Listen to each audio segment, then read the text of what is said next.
د محترم ملا عبدالغني برادر اخوند په مشرۍ د اقتصادي کمیسیون نوبتي غونډه په مرمرینه ماڼۍ کې ترسره شوه. د غونډې له اجنډا سره سم پر یو لړ موضوعاتو بحث وشو چې له جملې په لغمان ولایت کې د شاهي کانال د جوړېدو، په کندهار، ننګرهار، هرات او بلخ ولایتونو په شمول د افغانستان په هر بندر کې د خوړو، درملو او نورو توکو د معاینې په موخه د واحد کمپلیکس جوړېدو منظوري، د اوبو او انرژۍ وزارت له لوري له چینایي شرکت سره په جوزجان ولایت کې د 300 میګاواټه غازي برېښنا فابریکې جوړولو او له ترکي شرکت سره د سروبي 2 برېښنا بند د جوړولو هوکړلیکونو تایید او د پاتې چارو تر بشپړېدو وروسته د اوبو او انرژۍ وزارت د یادو شرکتونو قراردادونه د منظورۍ په موخه اقتصادي کمیسیون ته وړاندې کړي. د غونډې په پای کې د افغانستان ملي اقتصادي مشورتي بورډ د جوړېدو موضوع هم تایید شوه.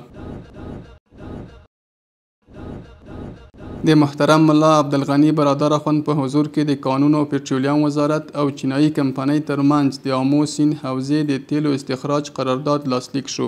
دغه قرارداد 25 کلونو لپاره دی او د 4500 کیلومتر مربع مساحت چې د سرپل، جوزجان او فاریاب په ولایتونو کې موقعیت لري د تیلو استخراج به کوي. په لومړیو کې د خامو تیلو د استخراج ورځنۍ کچه به 1000 ټنه وي او د وخت په تیریدو به زیاتیږي. نوموړې کمپنۍ به په لومړي کال تر 50 میلیون ډالرو پانګونه کوي چې په 3 کلونو کې به دغه اندازه 540 میلیون ډالرو ته لوړیږي. د قرارداد له مخې به اسلامي امارات 60% شریک وي چې دا سهم به تر 15% پورې پورته کیږي. په دغه پروژه کې په مستقیم ډول 3000 افغانانو ته د کار زمینه برابریږي.